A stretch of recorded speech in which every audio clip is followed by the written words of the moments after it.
Hello and welcome to an all-new episode of The Spotlight. I am your host, Kente, all the way live from Los Angeles, California. I am so happy to be here with you fine people today. And I'm here with my one and only co-host, the Captain Olaf Barbosa. How are you doing?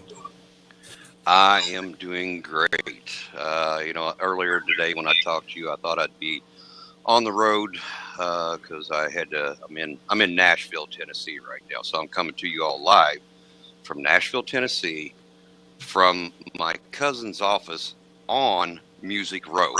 How's that? and we have a musical theme today too. So it's like it worked out just right. Like I said, so I'm actually on Music Row in Nashville, Tennessee, and broadcasting live from my cousin's office. All right. So we're going to get right into it. We have two wonderful guests, and today's topic is virtual performers. We've often talked a lot on this show about the virtual platform, specifically called Second Life. And today we're going to talk to two singers who actually perform in Second Life virtual platform. So I'm going to start off, of course, ladies first. We have the one and only Zerbie-magic. How you doing, Zerbie? I'm good. How are you? Pretty good. How you been doing? It's been a while since we talked. I mean, we talked a couple days ago, but yeah, you look great and you seem like you had your normal glow. Thank you. Yeah. Thank you. I've been good. I've been here. All right. Yeah. All right. Also joined is the one and only Maxx Sabertooth. How you doing, brother? Hanging in there, man. How about yourself? Pretty good. Now, just so people know, is the reason why I came to know Maxx was because of Zerbie. It was Zerbie who turned me on to your performing, Maxx. I don't know if you knew that or not. I didn't know that. That's way cool, man. Yeah, so you definitely have a couple of fans here, and looking forward to chopping it up with you. But before we get into specifically performing in Second Life, I want to get some background. And once again, I'm going to start off with you, Zerbie.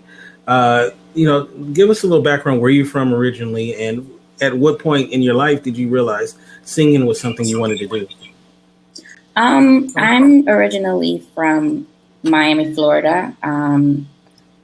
I started singing very early growing up. A woman that I just looked up to. I think I wanted to be like her. She just said that I should be a singer, and I just ran with it. So since elementary, music has just been my thing, and I sing locally here, and I sing for local artists. I do a lot of background vocals, especially in the Haitian industry, and I also sing live every weekend at a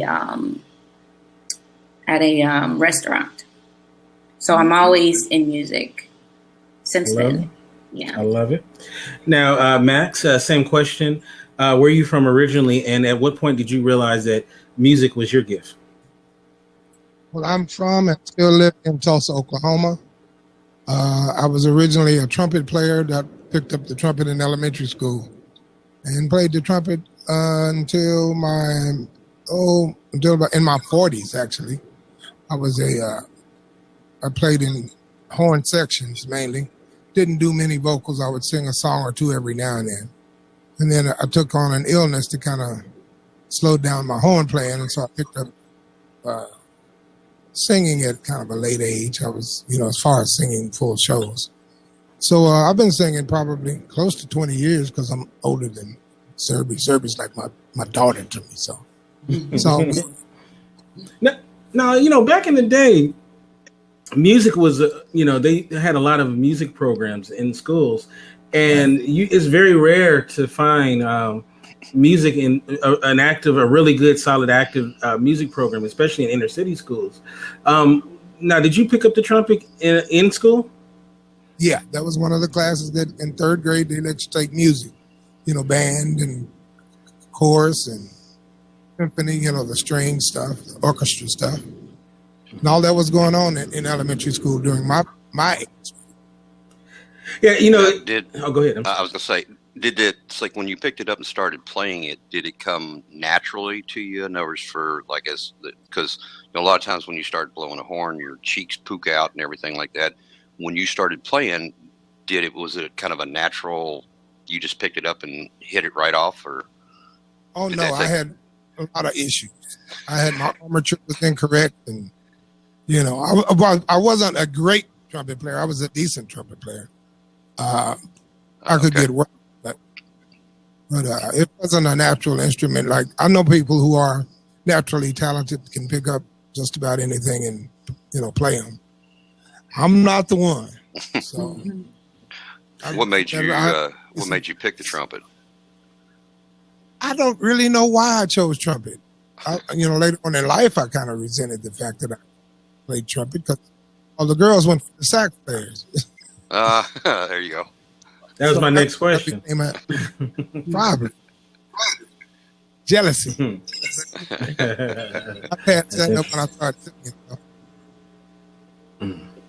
That's one thing I share with Max is I used to play the trumpet as well, but in middle school, I only picked that up because my dad wanted me to. I wish I picked up keyboard. I think that would have been much better for me.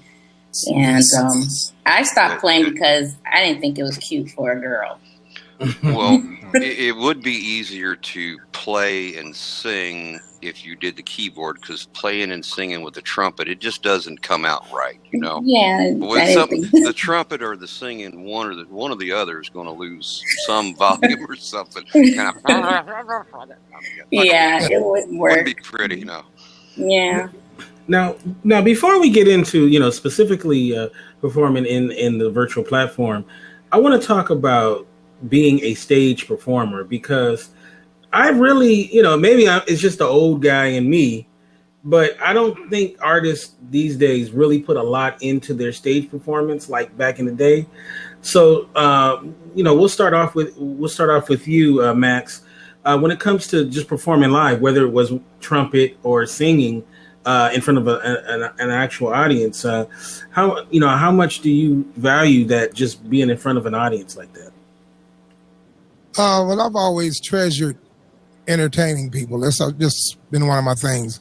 I was into the arts when I was younger, period. I was into the theater stuff. I used to like to be in plays, try to act. And so I was kind of drawn to that part of performing. So I've always been a performer. So as time went by, I'm very comfortable in, working with an audience. So that part is natural. And yourself, Zerbie? That part is not natural for me. It's actually very difficult because I'm so shy, and I used to be the one who would rather someone else singing and up front when I'd rather be behind the curtains and singing, because interacting with people is very uncomfortable for me. And even still, where I sing at the restaurant, when people come and they're dancing in front of me and just enjoying what I'm doing, I'm dancing and, smiling with them. I'm grateful that they're there and enjoying me, but at the same time, I'm so uncomfortable with them in front of me like that. I feel like they're in my space, and so it wasn't easy for me, and it's still not that easy for me. So how do you get beyond that? I mean, you have a show to to do, and is it drugs? Is it prayer? What is it? What do you do? I got to the point where I know that I can do something not everyone can do, and I know I'm good at what I do, and then I just forget about them being there. So I feel like I'm just singing in the shower now. I think we all have a platinum album in them if they recorded us in the shower. So I definitely can relate to that.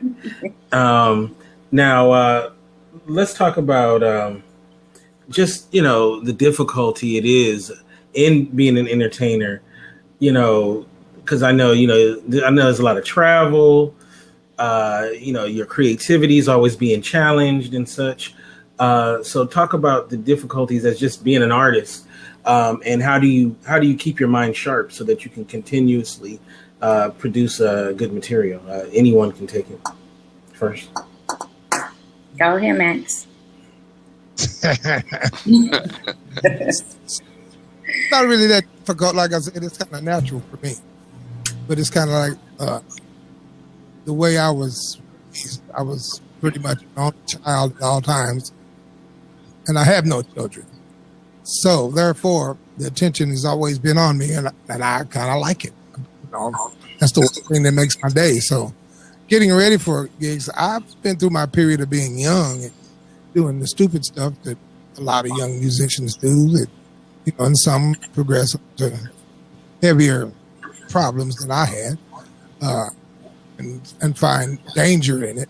But as I got older, I realized that it's what I like to do, and there's no need in worrying about it. Just go do it. And I enjoy messing with pull-out. It just works, man. It's just part of me for me. Mm-hmm. And you, Zerbie? You're just gonna have to. Can you ask me the question again? Sure. Like just keeping your mind right so that you can give your best performance, and it's a lot of stress, I can imagine. So how do you just keep in that good space so that you can continuously be creative?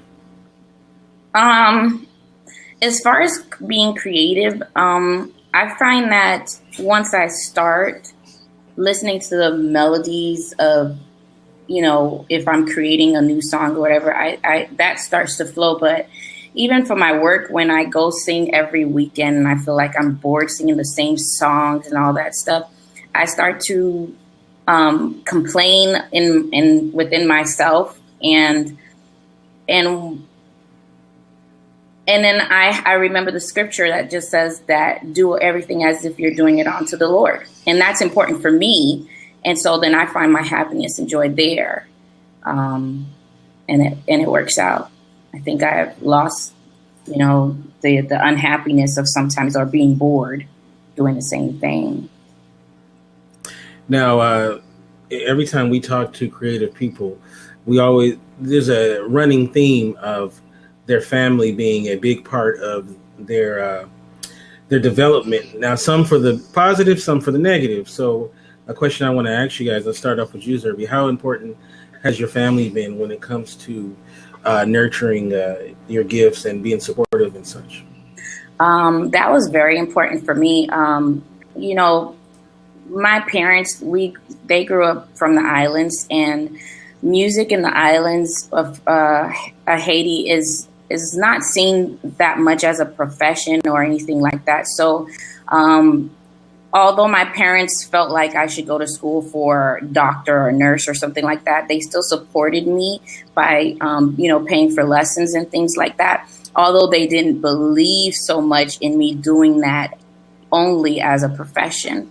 But they supported me, and my older sister, she's such a great support in my music life and career. And I think that's everything, because our parents and our family is who, their opinion matters more than anyone most time. Max, your family, how important have they been for you? Well, mine is the complete opposite of Zerbie. I admire Zerbie for the upbringing that she had and the support that she had. I was, as I said, an only child. My mom before I was 2 years old, and my dad was kind of hurt behind her death. So I teetered from between my grandparents, his parents, and him. So I didn't have a very good, comfortable childhood. It wasn't very encouraging in my creativity. I don't know, he may have come to us, but he wasn't so supportive, when it came to the overall picture of the arts. So I had to do it for myself, and it was something that came between us rather than having any support. So it's just that I'm kind of stubborn and hard-headed, and I was going to do what I wanted to do. So I'm still doing it. I've been anywhere near a millionaire. Paid bills, But that's, but I enjoy doing it. So I'm happy. That's right. That's important. Happiness is very important. Now, I want to get over to the platform of Second Life, and I'm gonna say some of my thoughts about some of the goings-ons in that virtual platform. But I want to first start off with you, Zerbie. How did you first find out about this platform? I try to remember. I have no idea how I got into Second Life. I can't remember. I try to. I can't. I can't even answer that question. Mm-hmm. How did I get in there? But once I got in there,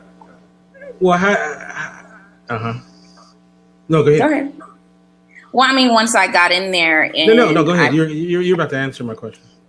Okay, once I got in there, I heard that they had music in there, and I went to shows, and someone just walked me through the process of getting set up and going to, what do you call them?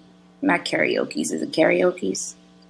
I guess it was karaoke's. I can't remember what it's called, but open mics. Thank you, Max. Open mics. Yeah, and that's how I started off. Okay. What about you, Max? How'd you find out about the platform of Second Life, and what made you start performing in it? I think we lost. We lost your mic. To Second Life as a result of my mic's up. My illness caused the musicians in my area here to do fun. And one of the guys came to me and told me about Second Life as a means of making a little extra money to supplement my disability that I was having to draw because I wasn't able to work so much. So I came to Second Life strictly as a musician. The social part of it, I wasn't really acknowledging, didn't about it. It is it's different. It's a virtual world. You can find anything you want to do in there, but I'm there strictly trying to sing. Now, I often hear that, and you guys can confirm or deny this. I often hear that the being a Second Life performer, a singer, it varies a lot between the sexes. And I hear that women have a different experience than men. Would you say that? I mean, obviously you can only answer because you guys are, what sex you are. But I want to kind of get an idea of what your experiences are like. So let's start off with fan interaction. What's the fan interaction like for you, Zerbie, as a lady? Everyone's awesome. Very supportive. They're encouraging. As far as my experience, I've never had any negative, people at my shows or anything. But I do think that the men do much better as far as support. I think the men avatars get more women at shows than the women.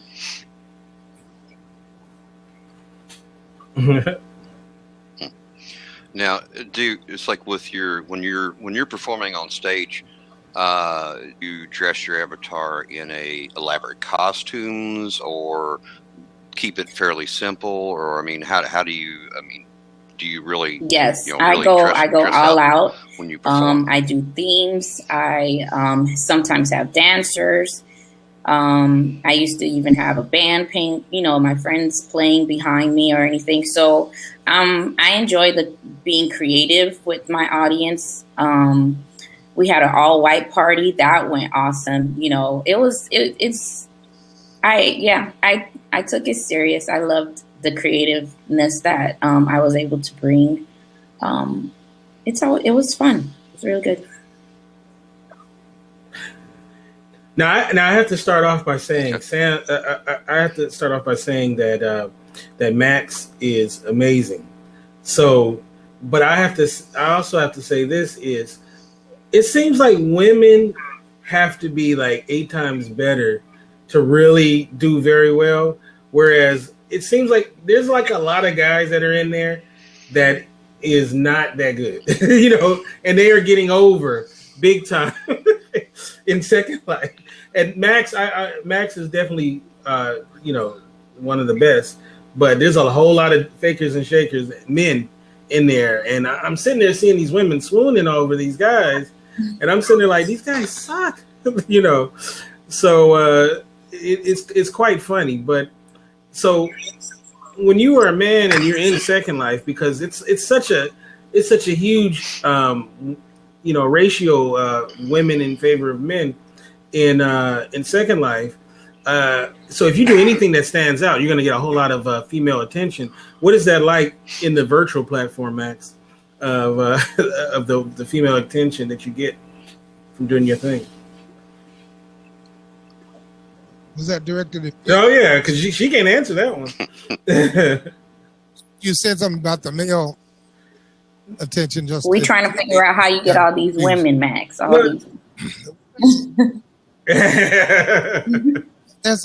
don't have a lot of women anymore because it's a certain competition that they have between them and a level of desperation.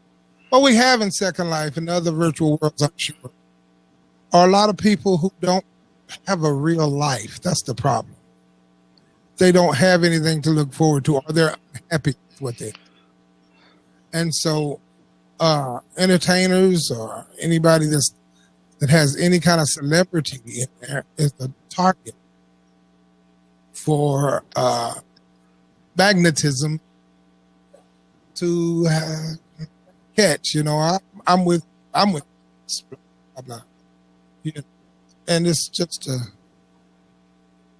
it just creates problems. It creates drama. Mm-hmm. So that's what the men got going for them. And like you said, a lot of the guys can't sing, and a lot of girls can't sing in there. But the percentages are higher of relatively decent female singers compared to the guys. There are some pretty bad singers in Second Life, and it makes me feel bad because my problem is everybody tells these people that they are so good, and it makes me wonder. Well, when you tell me, "Am I good?" Are you serious? Are you? Just, brother, you good. You good. Believe it. You're good. It's complex. Oh, you are awesome. But I heard him tell so he was awesome, and we all know better unless we just didn't have the sound. Maybe they're just trying to be nice and don't want to hurt their feelings when somebody comes to them and go, "Oh, how was it? Oh, you were great," kind of. And then, but I can see. No, but everybody else is like, "Oh, they weren't great. They stunk." And then, like you say, they tell you, "Oh, you're great." Oh, wait a minute! You just told that other guy. He's like, "Wait a minute." So it's just like, take it with a grain of salt and move on, man. Zerbie, you're outstanding, and obviously you have to be to make it as a lady in Second Life. Now let's talk about your playlist. Now I'm gonna start off with you, Zerbie. I often get on you because of your lack of knowledge of African American soul music and R&B. So let's talk about the kind of music that you do perform in. What about it? Tell us what are some things that we can hear. I like that. I like that. What about at one of your? What are some things we can hear at one of your sets? You'll hear Tony Braxton, who's African American. You'll hear Eagles. You'll hear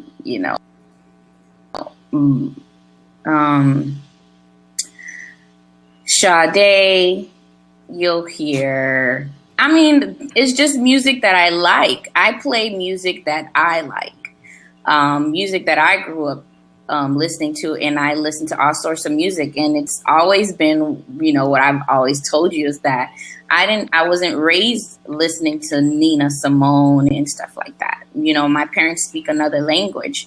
And so those aren't the music that I used to hear. And I just think my taste in music is just different. So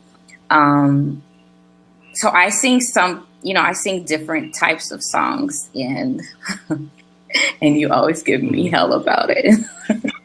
No, I love. Hey, look, I love seeing you perform, and you do amazing stuff.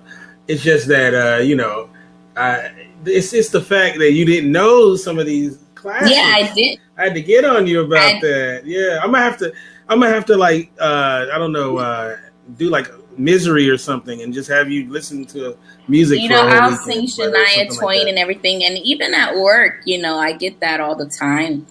But I don't know them. I don't know the what do you call them? The jazz standards. I often used to ask Maxx too about the jazz standards, and he would have to tell me, well, I didn't even know what they were. So, it's not my fault. Mm-hmm. Well, don't worry. I'm working on you. So we're gonna get it. We're gonna get you there. But no, you do have a very good playlist. So it's not your playlist. It's just that we want to add a couple of things to it. So, but we're working on it. So what about you, Maxx? What's some songs that we can expect to hear? While you perform. I know you used to back in the day. I don't know if you still do it. You used to do CeeLo's "Forget You" song. That was like I throw that used to close out with that. I throw in Blurred Lines, Happy, Uptown Funk. I'll do those. Those are the current funk tunes I do. I'm a 70s guy. Mm-hmm. So being a 70s guy, I do Wind and Fire and Stevie Wonder, Marvin Gaye, Al Green. But then I may do some Eagles as well. So, Addicted to Love, what's that with? Robert Palmer. I have to mix it up. I'll introduce a little country myself. There's some real nice country tunes. I'm kind of a crooner kind of guy, so I like a lot of the really mellow tunes. The jazz standards that Zerbie referred to, a lot of them I didn't realize had lyrics. I was used to playing them as a trumpet player, and we played the melody, and that's all I really knew about them. I remember the first standard gig I did singing. The piano player was playing something, and I'm like, the song has lyrics, trouble. So, there was a difference. I can understand her, and she's a baby. Zerbie. Yes, I am. Yes, you are a baby, and I'll give you props because you rock, and I like hearing your show. I'm sorry I don't get to hear you very much anymore, but I don't, I ain't mad at her, but I do understand what you're talking about having more and more because she does have that issue. She needs to pick up even old school Gladys Knight and stuff like that. If you don't go any further back than the 70s, because you can steal some jazz out of the 70s because they're just remakes of the ones out of the 50s. So everything comes back around. They feel like they intimidate me though. It took me so long to sing At Last. Oh yeah. And I just feel, I don't know. I don't know what's the mental issue with those type of music. Ella Fitzgerald, is she the one who does the scat? Ella Fitzgerald, is it called scat? Yeah. So it's like and if it's not an easy, if it's not an easy melody for me to remember, I'm like, oh no, make it strong. I'm not. Do it yourself. I'm not Al Jarreau. Gonna hit that. I'm not gonna hit Luther's notes. No. So put your flavor to it. That's all you gotta do. You got the voice. All right. You can do it. Yes. Do better. Wonderful voice. Wonderful voice. Now, Maxx, who are some of your influences musically? Musicians, singers, and such.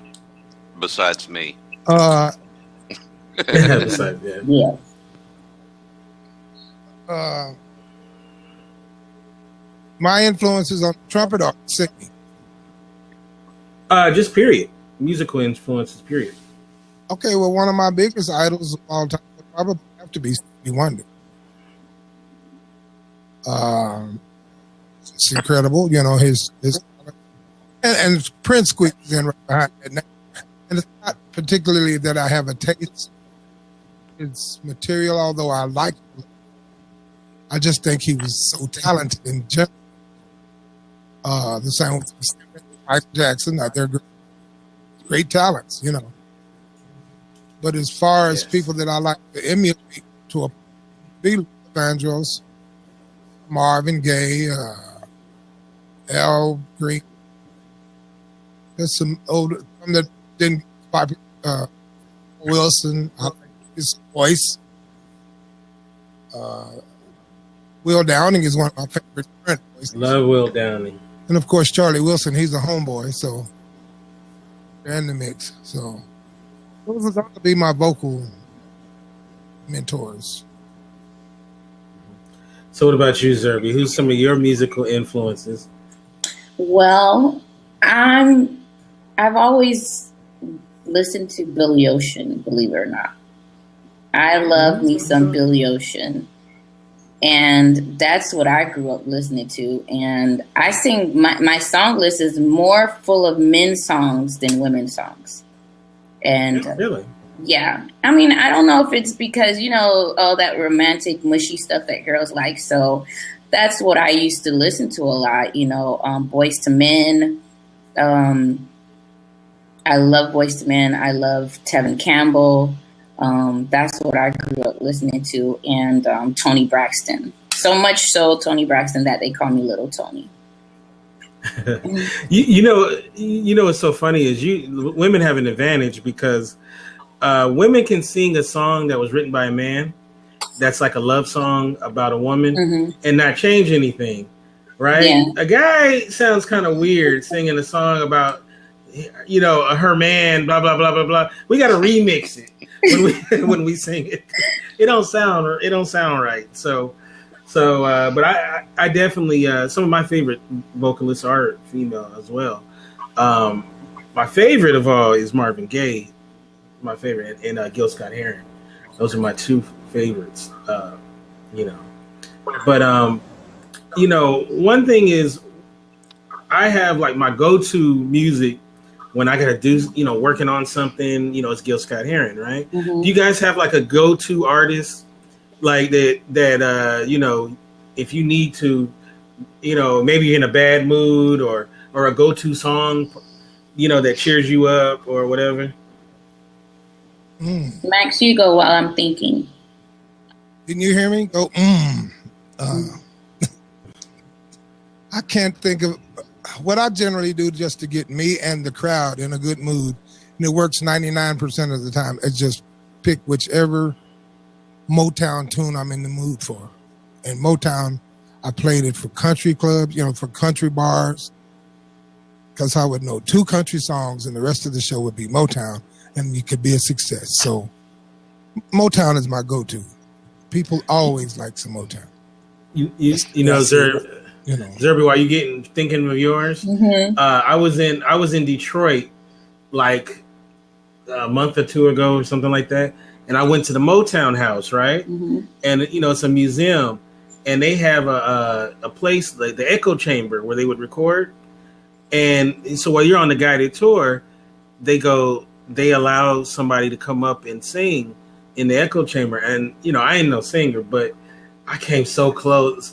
I came so close, but then I didn't want the ghost of Marvin to come and kill me. So I let someone else have it, but it was so tempting. I mean, it was so amazing just to be in that space, and you can feel the vibes and the spirits of all those wonderful performers who recorded there. So, right. But anyway, that's my. You'd be like me. You didn't want to get in there and sing because you figured somebody'd come running in, and you know, kind of like you or me. If we got in there and sang, they'd come in looking for the cat that was getting killed. Pretty much. Who's killing a cat in here? Oh no! Get him! Oh, it's just hold off singing. Okay. So what's your go-to, Zerbie? My go-to is island music. Music that we call it compa, and that really gets me going, honestly. Even when I'm at work now, I'll sing island music, and you'll see people who probably never heard my country's music, and they're dancing and they're coming to me, what is that?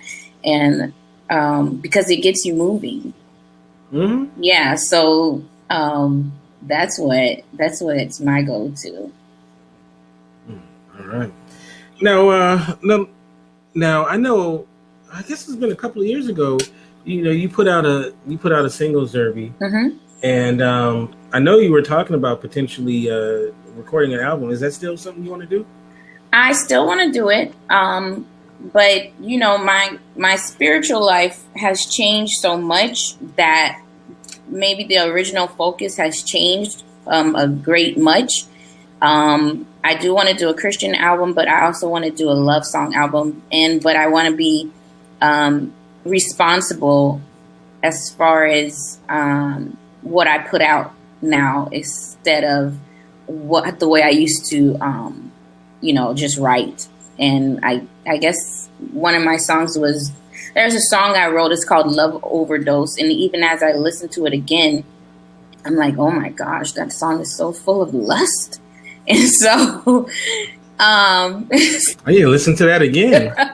Yeah. So, I think I want to sing songs like what they talked about love back in the days, the way Lionel Richie, that as I listened to those type of music, it was love. It was, it might even be a little intimate in their words, but the way they said it, I don't know, it was just clean. It was just wholesome. It was, so I just want to be responsible like that, in that sense. It was loving. It was loving. It wasn't just I'll beat it up raunchy, and all of that stuff. Right. Explicit. Right. So, you gotta have that explicit. Yeah. So you'll leave the lust to Max. Nah. I like the songs that she's mentioning too. The Lionel Richie vibe. I love doing it too. Like I said, I'm kind of a kind of. So I like it. I don't want to say any bad words. I changed a lot of the lyrics. Mm-hmm. Bad words in them. If I think fast enough to get it in my head before it comes. First few times it might be the wrong one. Forget you. I was singing Forget You before they put it out as Forget You. Yeah. I'm saying that. I was at a casino, a lot of old church sisters that would come up there. The church sisters would come. I didn't want to say that word in the casino where they could hear me. And some of them be a friend of my grandma's, that's just disrespectful. Mm-hmm. So I left that alone. Now, going back to our main topic about, performing in Second Life. Now, I know it's been quite a while, Zerbie, since you've performed in World. Is there any plans for a comeback concert? Will we ever get a chance to see your avatar once again singing? Is that possible? I don't know. You never know, but I don't know. I just got burnt out, I think. So I tried to come back maybe several times, but I don't know. It's hard for me. Yeah, you guys do sometimes. Sometimes you guys will do like 4 or 5 gigs in one day, and they're like an hour concert, and yeah. How do you guys keep your voice right when you guys do that? I gotta say, I felt like Second Life was training for me, honestly, and I believe that my life is always guided by the Lord, and so when I got into Second Life, all the hours of singing actually helped me out, because after Second Life, I got to sing on the ship, cruise ship going to Australia. And we had to sing for those long hours too.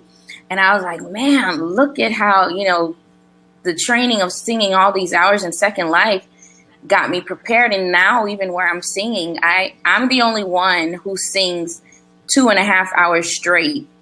And, you know, where everyone would take a break for 45 minutes and people are like, how do you sing so long? And I credit that to Second Life training, I call. So now I know you two are really good friends. And have you guys ever done a duet? Or is that even possible to do that in World? It's not really impossible. As a matter of fact, I just recently, actually, Zerbie, don't be mad, but I actually recorded some duet tracks with another singer in Second Life. I prefer to do it that way at this point. And I'm trying to learn another format to where you can dual stream. Currently, everyone uses a format to where only one singer can hear the other singer. And that creates a problem because, you know, you can't really play off each other like I like to do. You know, gives you more creative freedom if you're singing at the same time. So, in other words, I have to imagine what she's going to sing, or she has to sing it according to what I'm saying. And, you know, it's just, to me, it's just not as natural as if you sing it together. So I'm researching some stuff like that. But right now I've done a few duets with another singer in Second Life, and they're coming off pretty well. You know, they're working for me in my show. I don't know how well they're working for her and hers. And if I'm around when she's on performing, I go sing at hers, and she comes and sings at mine. So it gives you a wider audience, you know, so it can be done. There's a lot of people that do it live and aren't using backing tracks. You can kind of get away with it, but you know, it's just as far as performers, singers, I kind of want to hear it. I don't want to hear what Zerbie's singing while I'm singing right the same phrase. So it's awkward. I think we did do a duet though before live. I mean, well, you know, with our delays in the streaming, but I think we did do one show together before. But you know, my memory's off the chain, so can't. I'm old. Oh yeah, but these days my memory's off the chain. Probably because you're too busy. Yeah. So Max, what's next for you? You have a gig tonight, right? Yeah, I actually had two and one canceled, so I'm available right now. Actually, because it was supposed to be coming up.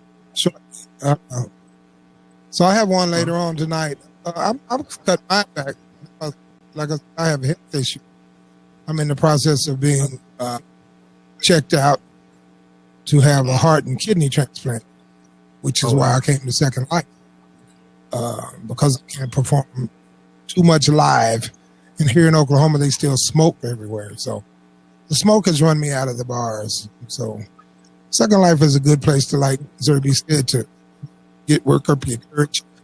It's a great place to try a new song if you're singing live gigs. I've sang songs on it that I took to casinos a bunch of times. I would not try unless I tried them here first. So, now, we've come to the point of the show that we affectionately like to call rapid fire. And the way that rapid fire works is that me and Olaf will pepper Zerbie and Max with questions.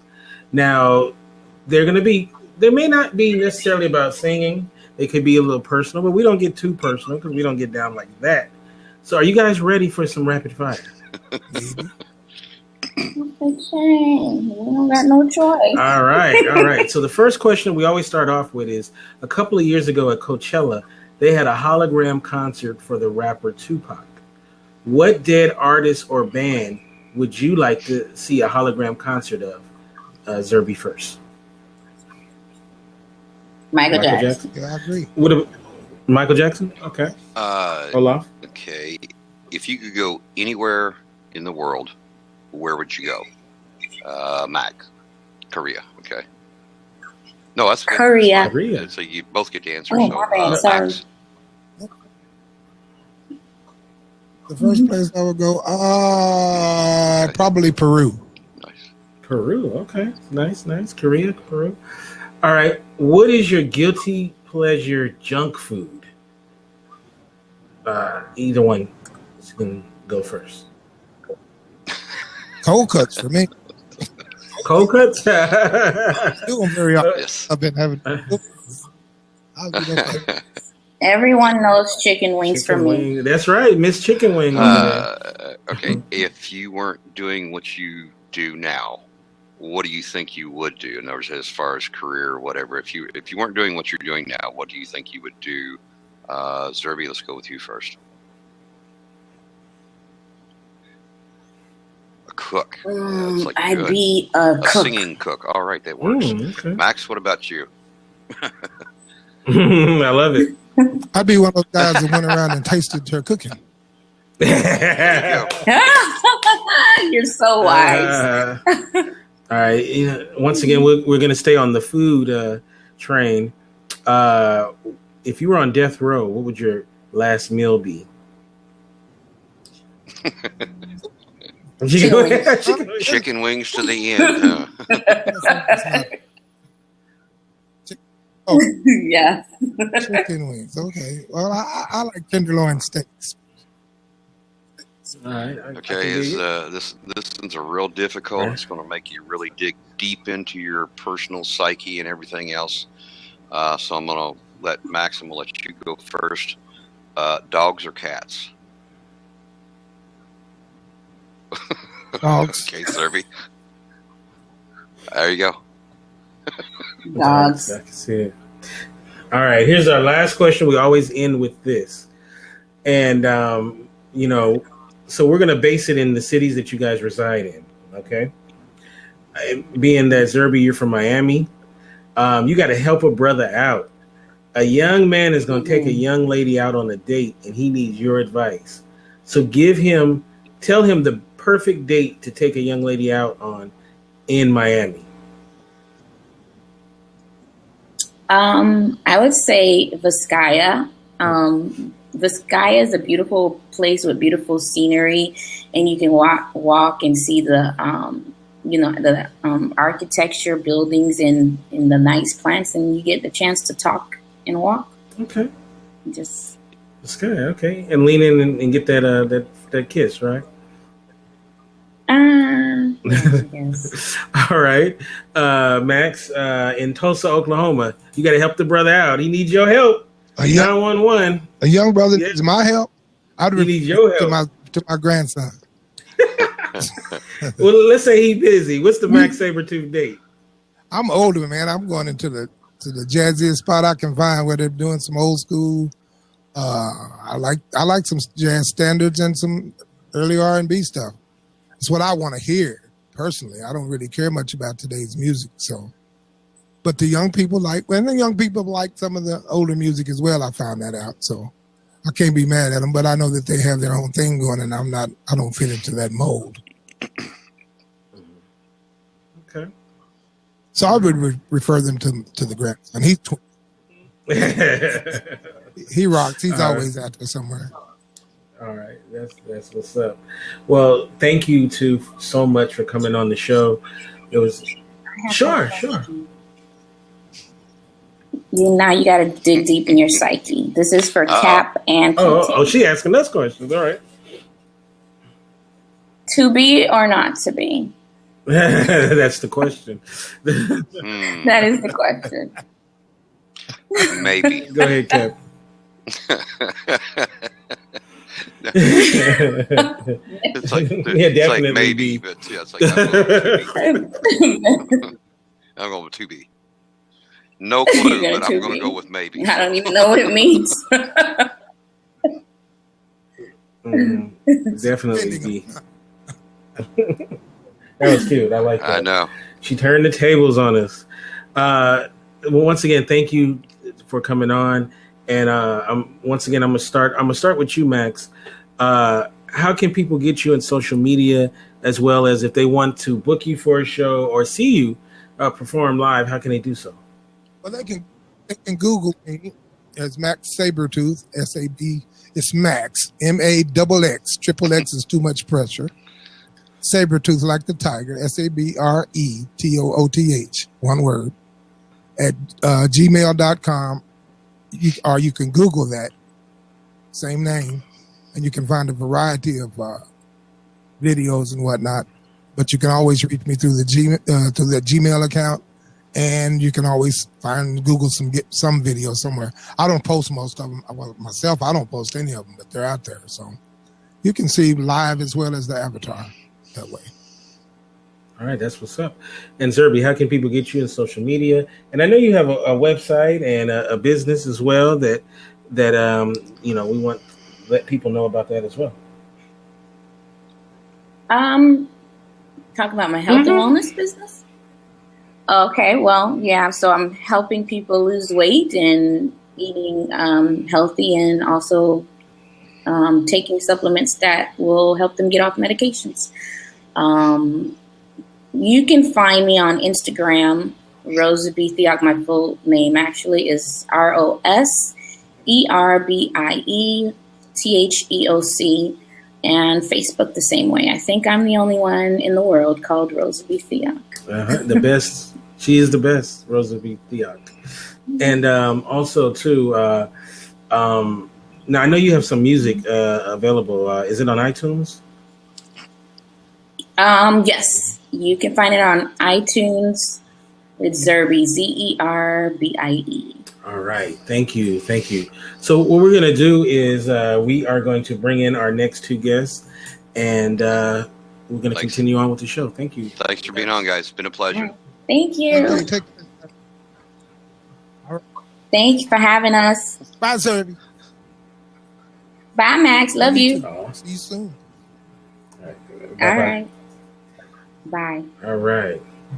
So, all right. So we're gonna ask our how you doing, Arpo? Alrighty. All right. So, can you hear? Okay. I hear you just fine. All right. Am I being annoying again this week? No, not at all. The floor is all yours for some real discoveries. Oh, okay. That's good to know. Well, this week, as I said, I am actually doing a request from a friend of mine, actually one of my neighbors here at the apartment complex, gave me this movie and said, I want you to watch this movie and tell me what you think about it, because I really like this movie of Alan Rickman.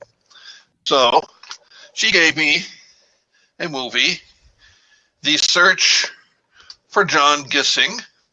And now, normally I am not a guy who does spoilers, but there he is, right there. That's John Gissing. We found him. Movie's over. Hooray! Okay. All seriousness aside, this movie is written by, directed by, and starring Mike Binder, who's kind of a poor man's Woody Allen. He plays Matthew Barnes, an exec for some computer outfit. And he and his wife, who is played quite wonderfully by Janine Garofalo, come to England to broker a deal with a group of German computer executives. Now, what he doesn't know is that he's actually being brought to England to take over for a high-ranking employee named John Gissing, played by Alan Rickman. The idea is they want him to replace Gissing because Gissing has been acting a little strange lately.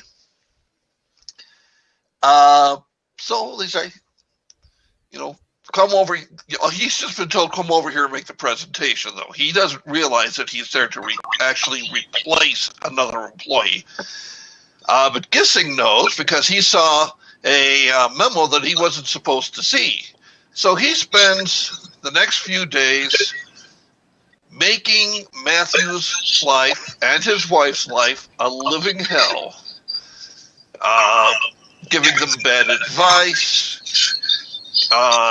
claiming he's going to get a house for them, and doing getting a credit, he needs a credit check, so he asks for all their charge card numbers, and then he maxes out the charge cards so they can't use them anymore.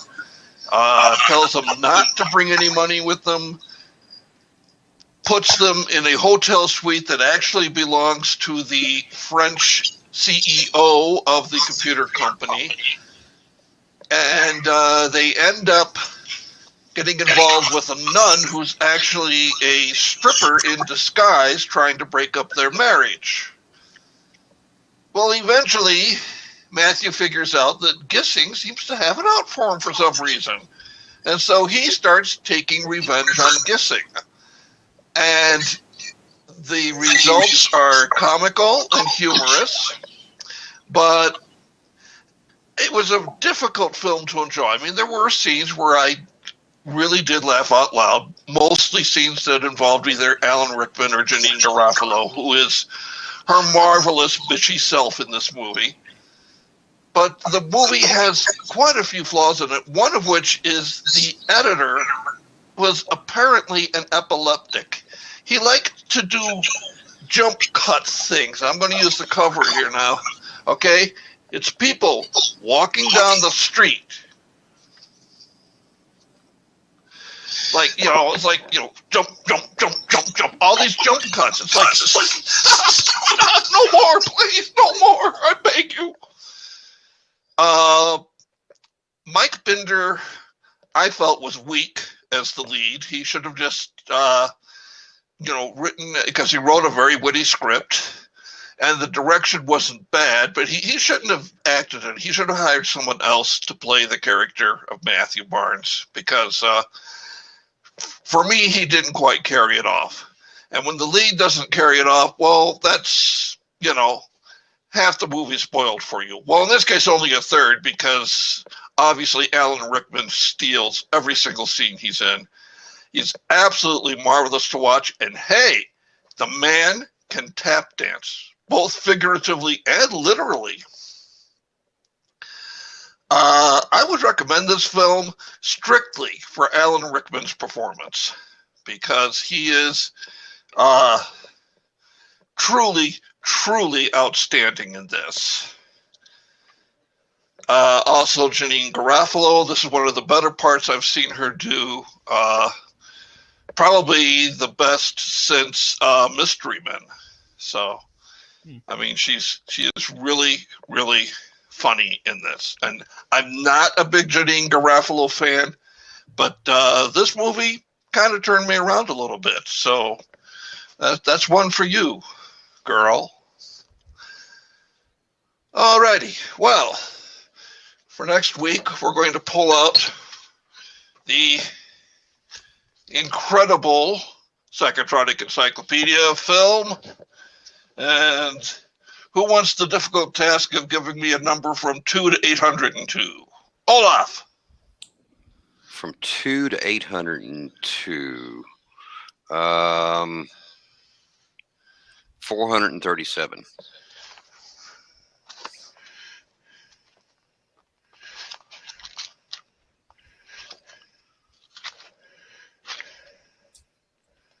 And a half.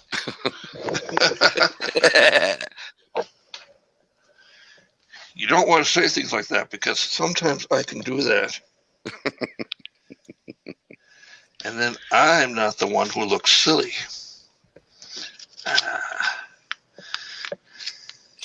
But 437. He picks the one of the pages that has one movie on it. So that saves Kenta having to make a difficult distinction. Oh, a Jimmy Sangster film. All right. Lust for a Vampire. It's a Hammer film. It is the sequel to the ever popular The Vampire Lovers. And oh boy, it's all-girls boarding school. Woohoo! With a lesbian vampire? Oh my goodness.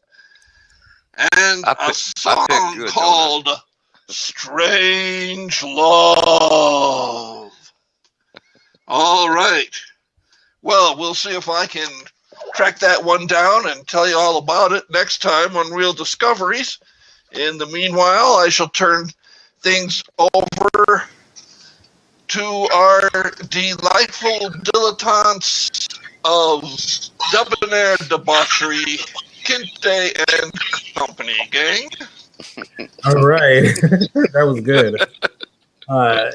If it wasn't for you, there would be movies that I just would not know to avoid. So thank you so much for helping me out there, buddy. Yeah, I knew that would be a good movie. It's like I knew that would turn out good. All right, so this is round 4 of our comic book hero madness bracket challenge. And joining us on the show, we just heard his voice, the one and only Arpo. And now I do hear an echo. Let me see if that is in fact from Arpo. So just that's so strange. Just hit mute when So that was Arpo that we just heard his voice. And joining us, he's not semi-core, he's all hardcore. The one and only Joshua. How you doing? I'm doing excellent, well. Josh, and I'm so happy that you are here. And Florida is definitely in the house, so definitely well represented. So, real quick, are you getting ready for that parade in next January? The parade in Jacksonville. There's going to be a parade when their team wins the Super Bowl.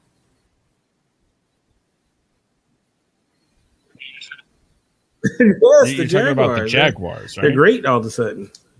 Are you excited? May I just How can they be great? They haven't played a game in months. I think you've really thrown him off, Kente. He's just like, huh?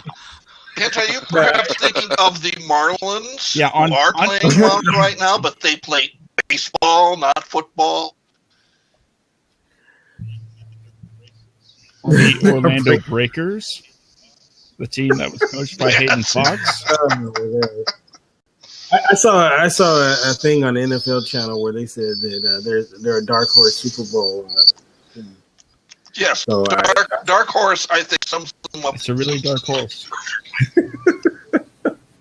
So I thought you were getting ready, for your parade. You have what's those things you blow and they do the thingy, whatever. So you got to have that already. They're going to be in shorts.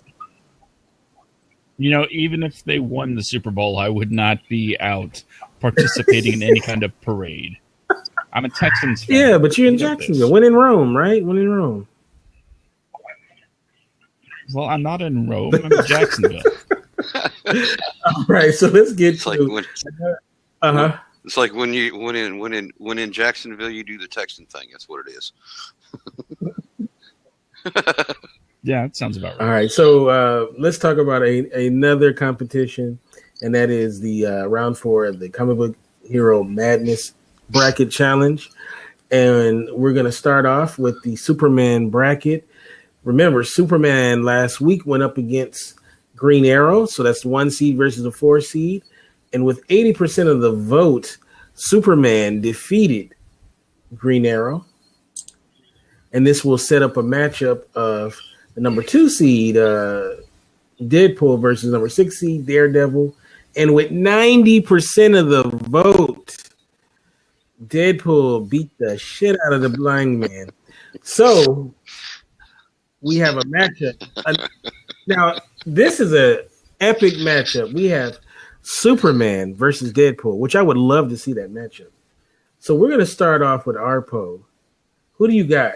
You got Deadpool, or do you have Superman? Well, Deadpool would probably keep quipping to the point where Superman would get so pissed off that he would forget the fact that he's not supposed to hit people full power. if anyone is capable of killing Deadpool, it is definitely Superman.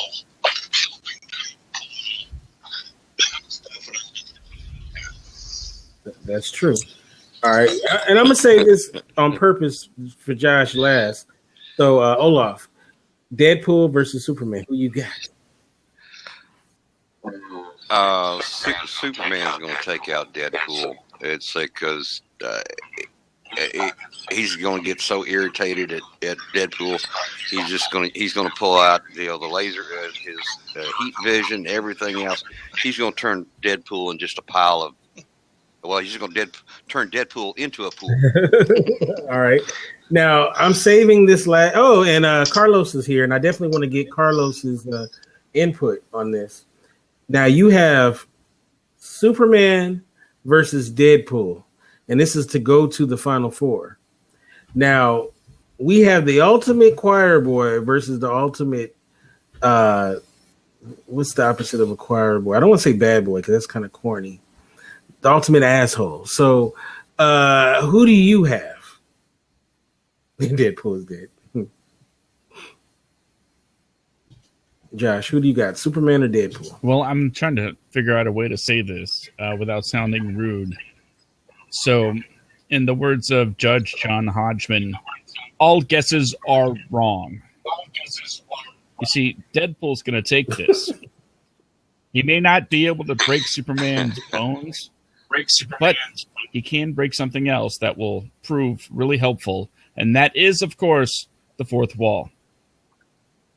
So, whatever he does, if he has to pull an eraser from an artist's hand, Superman's going down. That's true. Okay. Now, here's the thing. Because since it's a smaller bracket, we can talk a little bit more about it. I was going to say that Josh does make you want to say a something, very good point there. I mean, I don't think Superman's X-ray vision can even see through the fourth wall. So he doesn't even know that we're all out here watching.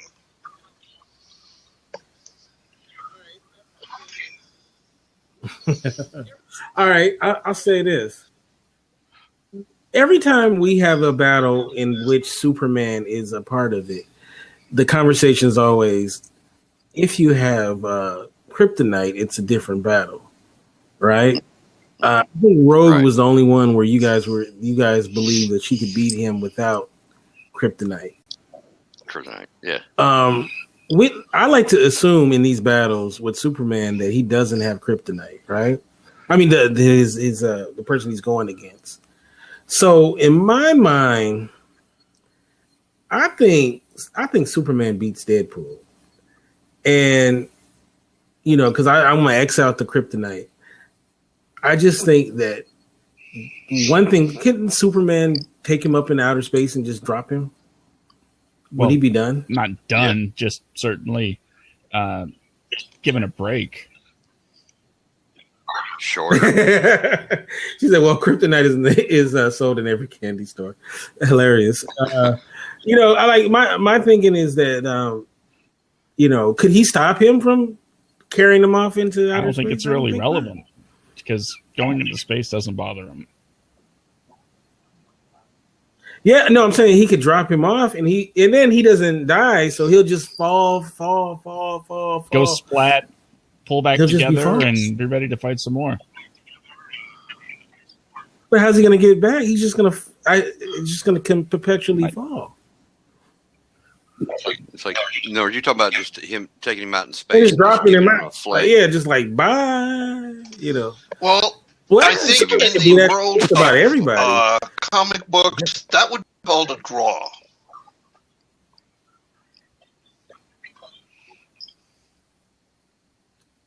That would be a draw, I think.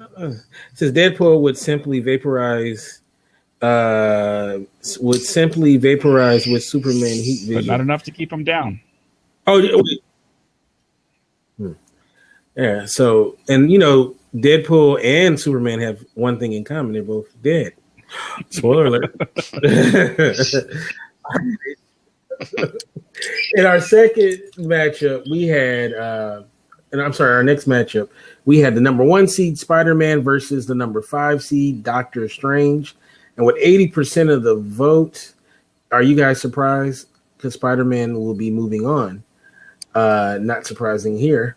And he'll be going against the winner of the number 2 seed Wolverine versus number 6 seed Flash, or the Flash. And with 100% of the vote, who do you guys think won? I Wolverine said last week, Wolverine. Yeah, Wolverine. Josh. Yeah, Wolverine. He's got. I think he's got 100% except for like maybe one. Yeah, people love the Wolverine. So now we have the ultimate matchup. We have the number 1 seed Spider-Man versus the number 2 seed Wolverine. So I'm going to start off with you, Josh. Who do you got? Spider-Man, or do you have the Wolverine? This hurts inside. I don't want to see these guys fight at all. But I don't think it's a contest. Wolverine is just going to be unstoppable until he faces Deadpool. Okay. What about you, Arpo? This one is indeed a very, very difficult choice. They have fought. Gosh, Wolverine can really slice and dice Spidey's web, so that doesn't really help him all that much. And Spidey's strength doesn't do much damage against that adamantine frame. Gosh, Spidey, my bro, I hate to do this to you, but Wolverine.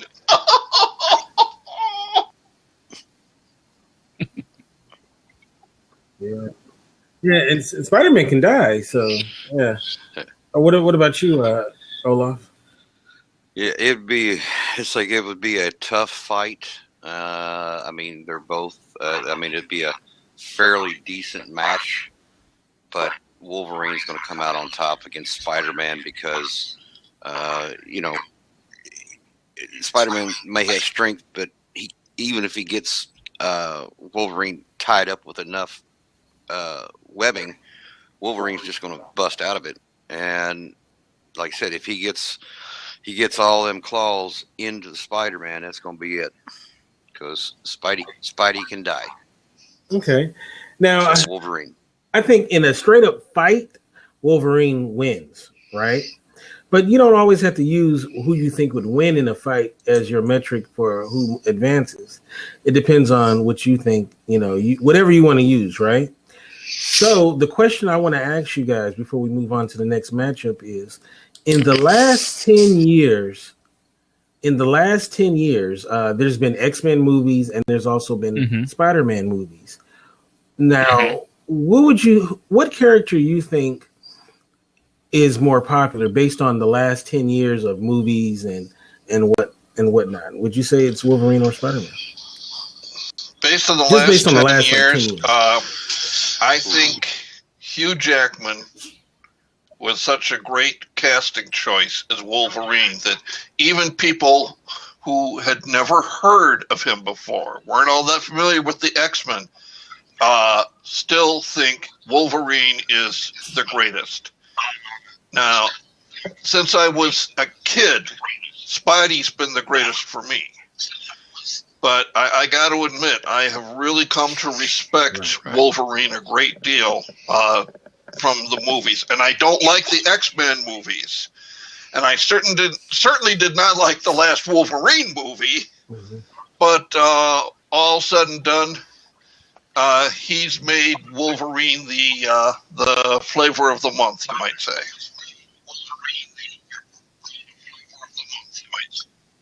Yeah, I agree. There's Wolverine in the last 10 years.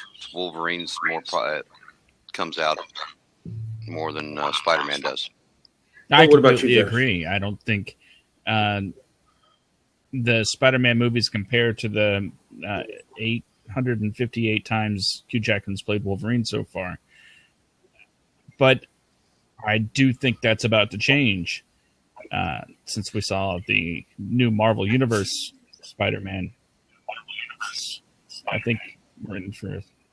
Yeah, that's what Carlos is saying. Carlos is in the chat. And, you know, to get the ultimate word in the street, Josh, your kids who are comic book aficionados, I won't say nerds, if given the choice, who would they rather hang out with? Wolverine Spider-Man, or Spider-Man? Without a doubt. Yeah, I would think so. The young ladies. All right, so here we go. We're going to the Batman bracket. We have the number 1 seed. We have the multi-millionaire Batman versus the multi-millionaire Iron Man. The number 1 seed versus number 4 seed. And with 80% of the vote, who do you guys think won? Batman. Well, if it wasn't Iron Man, then as Trump has declared with the Republican nominating procedure, it's rigged.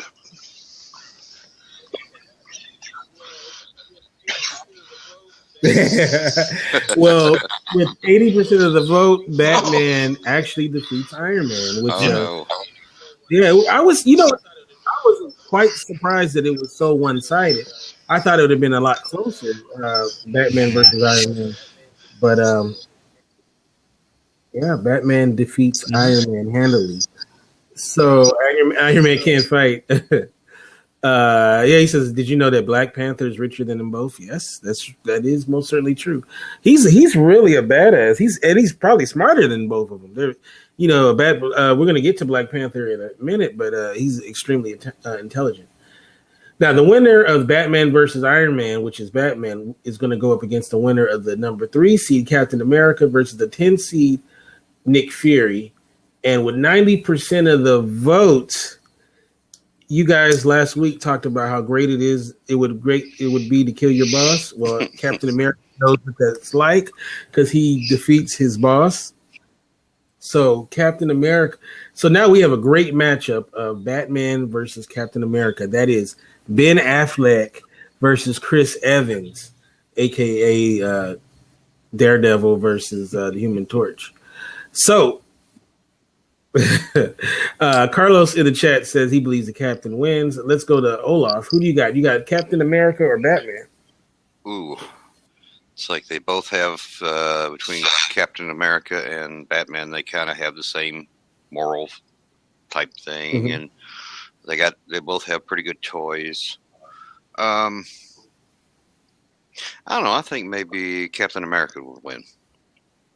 I think because I think the Shield with his shield, I think he could fend off a lot of Batman's, weaponry and stuff. So I think Captain America. What about you, Arpo? Batman or Captain America? The shield definitely works to Captain America's advantage and Batman's disadvantage. Also, I think in a close-up fight, trading blow for blow, Batman's bodysuit is not going to protect him that much from super soldier serum. So I'm going to have to go with Captain America. Now, before we get to Josh, I just want to say, I just was feeling that somehow, maybe it's me just liking Batman, he would find a way. He would somehow find a way like he did with Superman. To do the impossible. Am I wrong, Josh?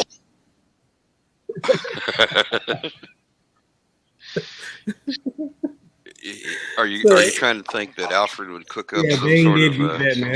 It's like Alfred would cook up some sort of special bat juice that would pump him up so he could go against Captain America.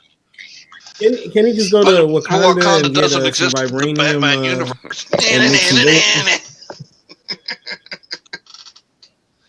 Well,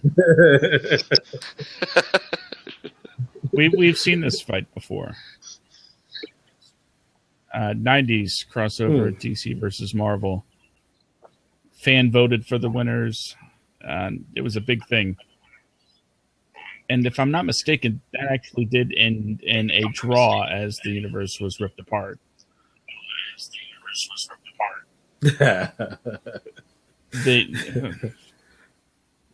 And I do believe that cheating is an incredibly viable option here for Batman. So, just to be contrarian, I will say Batman, and he cheats like a mofo. Yeah, I do kind of agree with you. Now, even though legitly Captain America, there's no way he would lose a fight to Batman. He's just too good. But I just have to believe That's Batman would figure out a way. I'm rooting for Batman. I like Batman. But I do bat balls. Well, we do know that Batman does have big bat balls. So. Now, I do have a question for you guys. Yeah. I have a question for you, and maybe this is silly. Yeah. And I am silly, but I'm gonna give you a couple examples, right? And we kind of talked about it. All right, so sorry, so Ben Affleck. I hear the echo, by the way. We're talking to everybody. I mean, okay, so all right, so Ben Affleck, right? He played Daredevil back in the day, and now he's playing Batman, right? Chris Evans played the Human Torch, and now he's playing Captain America, right? We also have Ryan Reynolds played Deadpool 2 separate times. And then he also played, I believe it was Green Arrow, right? Green Lantern. I'm sorry, Green Arrow. Green Lantern. And then he also was in Blade 2, Blade 2 or 3 or something like that. So we have these actors who are now being, playing multiple superheroes. Now we all agree that Ben Affleck was a really good Batman, and I think we all agree that Chris Evans did an excellent job as Captain America. But would you guys rather see, opposite? Would you rather see other actors getting some superhero love, or do you like the idea of going to people who, in most cases failed as other superheroes and getting them another shot at as another superhero? Or does it matter to you guys at all? I don't think it really matters. Doesn't matter. Everybody said that Ben Affleck was going to suck as Batman and shouldn't have been given the chance, and look what happened there. So, it's just because you're not good as one superhero does not mean you're not going to be good as any superhero.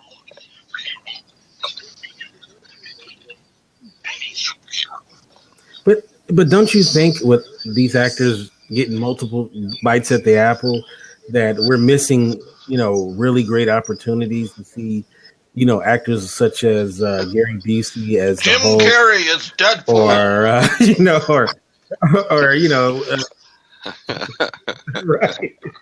right. I mean, because we keep using the same guys over and over, maybe we want to see other actors get their chance. Why not? Why not Andrew Dice Clay as Deadpool, or or such like part things part like of that. it is they've already got the the wardrobe and everything for Affleck and Evans and all that. And if they start using other actors, they're going to have to redo the wardrobe. Then they have to let it out or bring it in. Some actors they'd have to let it out so that they could be Captain America or Batman. So it's a budget. It's a budget thing. They use them because they already fit the costumes. That's hilarious. I'm just giving y'all one. That's all. That's just one to grow on. All right, so let's move on. We have the number 1 seed Hulk versus number 5 seed Black Panther, and with 70% of the votes in an upset, Black Panther defeated the Hulk. I think I voted for Black Panther, and he's very hot right now. Everybody loves Black Panther right now, so I think that helped as well. But I want to. And this sets up a matchup between the winner of the number 2 seed Punisher versus number 3 seed Luke Cage, and with 90% of the vote in another upset, Luke Cage defeated the Punisher, which was quite surprising because right now the Punisher is very hot because of Daredevil. So now we have a matchup of Black Panther versus Luke Cage, which is a very interesting matchup. So I'm gonna start off with you, Arpo. What do you Well, it's a think tough about this matchup, matchup? and Who do you think will Luke win? Cage, by the way, has gained popularity because of Jessica Jones, and is in fact going to be getting his own series on Netflix, which is really going to boost his popularity. This is tough. I mean, Luke Cage, he's got skin like iron, but you know what? Vibranium cuts through iron. I mean, if you've seen the Captain America Civil Wars, you may have noticed that vibranium cuts through vibranium, and nothing's supposed to be able to do that. So with that given, and with his agility, which Luke Cage doesn't have, I think I'm actually going to go with Black Panther on this one. Yeah. What about you, Olaf? You got Black Panther, or do you have Luke Cage? I think Black Panther is going to be tough to beat. I think even Cage, going against Cage, I think with Black Panther's smarts and the vibranium and just his agility and everything, I think he's going to take it. All right. And last but definitely not least, the one and only Josh from Semicore, Black Panther or Luke Cage? Who do you got in this celebrity deathmatch? I am going to pick Luke Cage because, okay, why not? Represent Hell's Kitchen. What? I thought you were going to say because he's related to but only cousins. Actually, second cousins, but yeah. Oh, the only cousins. Okay. Yeah. All right, and that is our matchups. So we have our final 8, and next week we'll have our final 4. So I'm gonna read to you guys who is left in the tournament, and I just want to get an early prediction not who you want to win. Well, give me who you want to win and who you think will win. Okay, since we have a lot still left. We have left, I'm just going to read who's left, who has a chance to win. We have Superman, Deadpool, Spider-Man, Wolverine, Batman, Captain America, Luke Cage, and Black Panther. So I'm going to start off with you, Josh. Give me who you think will win and who would you like to see win. Well, I also have a third name dimension. One that's name dimension. Batman. That was my pick before the tournament started. We talked about it. Said Batman. But now, after seeing a few rounds, the other two are the same, and that is Deadpool going to take it all. That's who I want, who I think. Yeah, he's real hot right now. So Deadpool for the win. Okay. What about Deadpool? What about you, Olaf? Who do you think will win, and who would you like to see win of those characters? In both categories, I'm going to say Wolverine. Okay, and what about you, Arco? Despite not picking him to win this week, I really would like to see Spider-Man go all the way because, he's been my favorite for almost 50 years. But as to who I think will win, I got to go with Wolverine.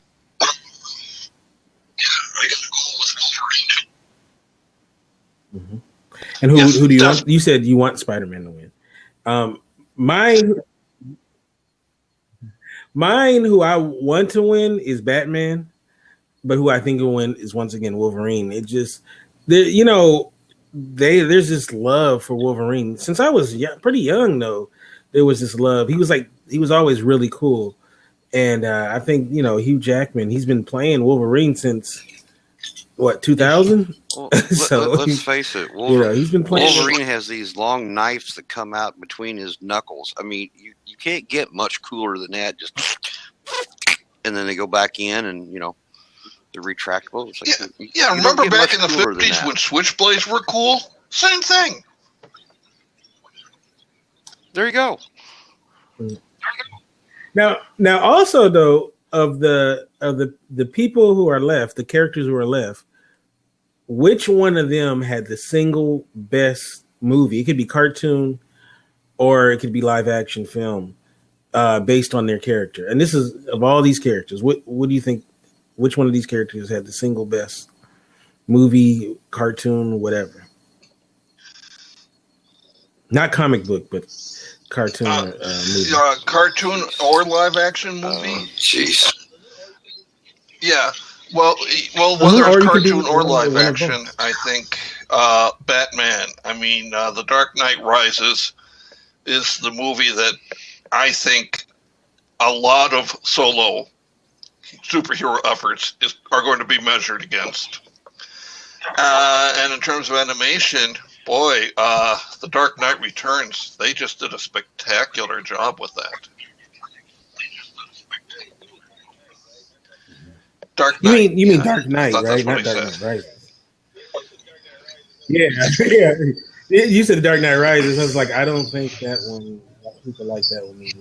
Even though I liked it, I'm one of the few that did like it. Dark Knight Rises. So, but I get slings and arrows thrown at me for liking it. What about you, Olaf? Of all these characters that are left, which one do you think had the best movie or cartoon? I'm going to agree with Arpo. Batman. Mm-hmm. Wow. What about you, Josh?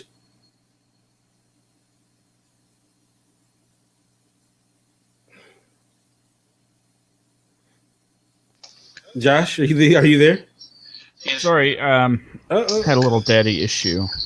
Okay. Okay. The 49ers. Of all the characters that are left, which one of these characters you think had the best just a single movie or cartoon or both? Well, I heard some of the other responses, and I personally I think the quintessential version of Batman was in the animated series, and it holds up perfectly to this day. Used to love to watch it all the time after school. That is something else because mine is Dark Knight. One of the reasons why I love Dark Knight so much, and I just figured this out from watching it, and then I found out later that my suspicions were true, is that the movie was inspired by the movie Heat, and Heat is like one of my all-time favorite movies. And if you watch The Dark Knight, it even has the scene where De Niro and Pacino meet in the coffee house, but it's in the jail, So I always thought that like he must have been inspired from Heat because it had that feel to it. And then I saw Christopher Nolan doing an interview, and he confirmed that in fact was what he was going for, and which is brilliant to do a Batman Joker movie, kind of take inspired from the movie Heat. And if you guys haven't seen Heat, it's a great movie. Love that movie. It has both Al Pacino and Robert De Niro when they were one of the definitive crime movies. Yeah, there's nothing like it, and it has the awesome, the scene downtown Los Angeles, that scene. The soundtrack is amazing, and the cinematography and the acting is great, and all of that stuff. So, but anyway, I agree. Dark Knight for me is my favorite of all of those, and Civil War is right there. I mean, not Civil War, but Winter Soldier is a great movie, and Spider-Man 2 was great. I'm just looking at who was left. Of course, Deadpool was cool. Superman, I always thought Superman 2 was really good. And then I seen it was it last year or the year before? Did you ever see the Richard Donner version? No. No. There's two Superman. That's what I'm talking about. There's the Richard Lester version and the Richard Donner version. Richard Donner was fired because he refused to back down. But he had filmed most of the movie before he got fired. So they not recently, but a few years ago, they released Superman 2, the Donner cut. And it's a better movie. It is a better movie. Is it better? Oh, okay. Yeah. It's kind of funny watching movies that you like. I remember when the Godzilla movie came out in 2000 with Matthew Broderick. And I remember going to the theater and seeing it and going, it's a piece of trash. Blah, blah, blah. And I remember saying, you know what? And I told my nephews, like, the old ones are way better. So I ran out and got the box sets that were coming out at the time. And I was showing it to my nephews, and I hadn't seen it since I was a kid. So now does your nephew understand that you are insane? He's like, they're like laughing, like, what the hell is this? Like, it was so cool when I was a kid, though. It was like the coolest thing ever. And when I'm seeing it, even you have to, it's not even. I couldn't even watch it. Well, when I was 7, it was really good. Well, I was on crack when I was a kid, so but. There's a lot of movies like that when you saw as a kid, and then you're like, oh, it's like the greatest thing ever. And then when you see it as, you're like, you find it and you're like, yeah, let's watch this again. And you're like, very few of the Japanese horror movies that I watched when I was a kid have stood up the test of time. There is one, and that is Attack of the Mushroom People. Even today, that is still one creepy movie. All of the movies I liked as a kid hold up. I love it. A movie I did like, and we did a show on this, that I liked it even when we watched it again recently. Oh, yeah. Is Logan's Run. I still like it. I enjoyed watching that. Well, if you really want to lose your love for that, watch the TV series. Oh, man. Yeah. Oh God, I'm not. I'm gonna name some movies that I haven't seen since I was a kid, and I'm gonna ask you guys if you guys know these films and if you think they stand up. All right, a movie I liked growing up was The Beastmaster. Do you guys remember that one? All right, I liked it as a kid. I haven't seen it since I was real young. So, is that movie? I don't know. I'm 50-50 on the fence whether it would hold up or not. Depends on what you're watching it for. Yeah, this is true. I think a remake of it would be fun. To see a good movie. Starring The Rock. Yeah. I like those that hug you and turn you into like puree. You know what I'm talking about? Those green things that flew and all of that. Yeah. Okay, then there's another movie. They remade it, but I haven't seen it since I was a kid. They made a sequel of it as well. The original Clash of the Titans is fantastic. Ray Harryhausen's last film, and he pulled out all the stops on special effects, and I love it. I mean, yeah, it's trashy. Yes, you can tell that it's stop motion, crap, but oh my God, so much fun. New Clash of the Titans doesn't compare. Yeah, that was terrible. I didn't like the new one. I didn't see the sequel. So does the so you say it holds up as well, Josh? Even with the jerky stop motion stuff and everything, it still holds. It's like Clash of the Titans still holds up. And another Ray Harryhausen that holds up still is Jason and the Argonauts. Absolutely fantastic. Yeah, I have seen. Now, don't laugh at me when I'm about to say this next one. Don't laugh at me. Ninja Turtles 2: Secret of the Ooze. Now, I remember liking that back in the day. For me, it's just as good now as it was then. For me, it does because I liked it then and I like it now. So, it still holds up for me. It had Kevin Nash. Those original Teenage Mutant Ninja Turtle movies are the reason why Gallagher stopped touring. I saw why is that? A contractual obligation performance he did once where he explained that he had been looking for investments he could make as tax deductions, and one of the things that was recommended to him was, invest in the movie rights to a property that they could never make a movie out of. And he thought, who's going to make a live-action movie out of 4 talking, oversized Ninja Turtles? And they did, and he became a multimillionaire, and he's like, I don't have to do this anymore. Yes. Oh, that's interesting. I didn't know that. Wow. So he did that movie. So he did. He bought. No, go ahead, I'm sorry. He bought the rights to. He bought the movie rights, the live action movie rights to Teenage Mutant Ninja Turtles. And then, wow. Okay. Now I'm going to say a movie that definitely holds up.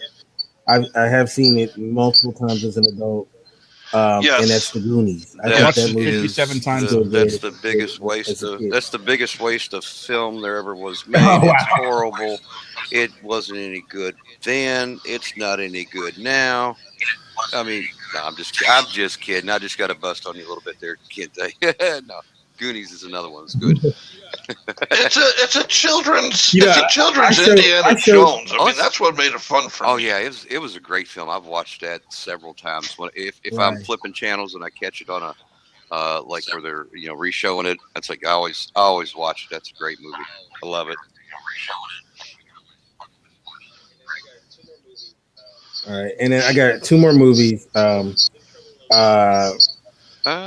Trouble in Little China. I didn't like it when it came out, so I'm going to say it doesn't hold up. Or who knows? Maybe it's better now that it's aged. Who knows? I don't know. I liked it the first time. I liked it when I saw it, and I've rewatched it several times. So I liked it too. I liked it. Yeah. It's a movie that knows what it is, so it holds up.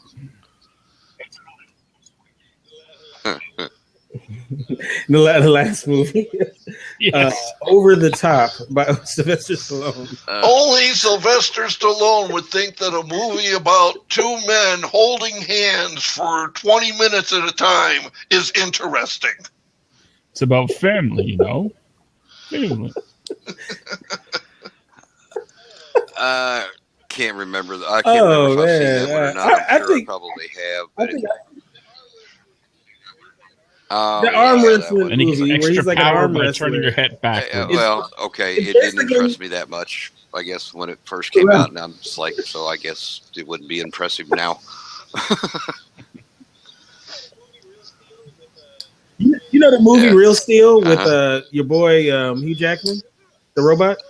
That's basically Over the Top, but with robots. Actually, I thought that was based more on a Twilight Zone episode called Steel, which was about robot boxers, and this one manager's robot wasn't working properly, so he took the robot's place just to be in the prize fight and make the money for his family. Oh, wow, I didn't know that. Well, I believe it's supposed to be Rock'em Sock'em Robot movie. Yeah, no, that's what it is. It's supposed to be Rock'em Sock'em Robots, but they didn't want to call it that. So, yeah, he's like the worst father ever in that movie. That movie, Real Steel. He's like trying to steal his kid off. Ever just because he sold the kid. No, he did. It's like that's where he got the money. It's like he's trying to. That's where he got the money to buy the robot because he's talked his wife's husband out of a bunch of money. But anyway, yeah. There was during that Over the Top period, there was a lot of movies like that. These movies that with these. What was that movie? It was the Tango and Cash. Yeah. Remember that one, Tango and Cash, with it was Sylvester Stallone and Kurt Russell. What's his face? Kurt Russell. Yeah. Yeah, there was a lot of those. And then, there's everybody's guilty pleasure, which still stands up today. Patrick Swayze in Roadhouse. Yeah. My brother loves that movie. He watches it still to this day. Can I toss out 3 titles? That one and Black Rain. Those are his 2 movies. Go ahead. I have three that I just want to get an opinion on. The first being Cloak and Dagger. Yeah. Oh, does it hold up? You know, I haven't seen it in a long time. That's with Dabney Coleman, right? Yeah, I remember loving it as a kid. I remember loving it as a kid too. Yeah, but I'm afraid to watch it again. You know, it's probably gonna suck. It's probably gonna suck. But you know, you'll probably have a good time because it'll take you back to that place. Cloak and Dagger, or as a lot of people like to call it, Henry Thomas's movie that wasn't E.T. There you go. You know, I just saw this movie once again called No Way Out. You guys remember that one? The one with Kevin Costner. Yeah, I love that movie. I saw it like 2 nights ago again, and I love that movie. It's really good. If you guys haven't seen it, No Way Out. I've been watching a lot of like those '80s movies. I watched. There was a movie called Gotcha. Did you ever see that one? With Anthony Edwards. And where he goes over to France with his friend, he's trying to get laid, and in France, and he meets this woman that falls for him, and then it's a spy thing, and it's centered around this game you play with these fake guns. Never saw that one. Did see The Man Who Knew Too Little, which I think I'm probably the only person in the world who thinks that's a funny movie, but that movie cracks me up. Now, you're talking about the one with Bill Murray, right? Gift, they set him up on what's supposed to be a fake spy game, and the phone call he intercepts is actually a real spy phone call. And so he goes through this whole movie thinking he's playing this game, and he's actually, risking his life dealing with these people. Now, I'll give you guys a tidbit about that movie. When Bill Murray was promoting that film, he literally promised on several shows that if you don't like this movie, if you see me on the street, I will give you a refund. And let's just say when the movie came out, he went find him on the street if you had to. Huh?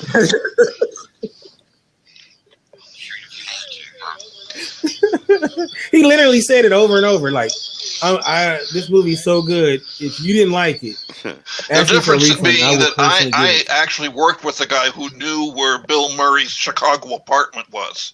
So, had I wanted to, but I didn't. I definitely would have asked for the money back, even though I don't think I finished it. So I sure would have lied and said, Bill, I want my money back. Look, I like Dark Knight, right? But if Christopher Nolan said something like that, I'd ask for money back just to, Where did you come up with the idea of Heath Ledger as the Joker? I mean, please. Money. All right, so let me start off with you, Josh. How can people get you in social media? And tell us about your podcast and Semicore, and throw Kevin Michael Jordan under the bus. I can't throw him under the bus. He does way too much now. He handles our YouTube channel. You can find the link at semicorestudios.com, as well as all of our shows, like the Semicore official podcast, Scott. We mainly talk about movies, music, television, and sometimes how all three can come together and form something really nice. This past week, we spent a lot of time talking about our past experiences with like the 48-hour film project. And if you can keep a secret, we have a team for Jacksonville's 48-hour film project coming up in a couple weeks. So wish us luck, because that's going to be tough. And you know what kills me? I will. Is that when I recently ran a film competition and gave people a month to do their movies, they said, "Can't you give us more time?" Yeah. It's a catch-22. You give them a lot of time, they'll think, oh, Well, I got a lot of that's what I time, was and then afraid. next thing And you then know, what somebody it's the raised, the deadline, point and they someone didn't do raised it. in my thread was that, yeah, he can give you 6 months, and then you'll still wait till the last week to make the movie. So what's the difference? Right. All right. Yes, you can reach me, What's the difference? of course, So, on Facebook. Of course, you can reach me on TM Underground. If you want to talk to me about professional things like voices and like that, it's richposhproduct@AOL.com. Or if you just want to drop me a line to say hi, it's voiceguy1000@gmail.com. Well, you right. can And Olaf, stalk. how can people You get you can on social media? stalk me on both Facebook and Twitter at Olaf Barbosa. But just don't stalk too close because I do get nervous and I do have an itchy trigger finger. And he's not there today, but he also has a bear with a fish in its mouth. All right. Yeah. It's like before we get out, it's like I'd like to thank my cousin for letting me take over part of her office on Music Row and broadcast live from Nashville. So Yay! that's it. Yay. Otherwise, I'd be driving down the highway at 70 mile an hour doing this. So this is a whole lot nicer. After the show, I was gonna say after the show, And, I have a little Go ahead, 200-mile drive to make here after I get done. So after that, I'm good.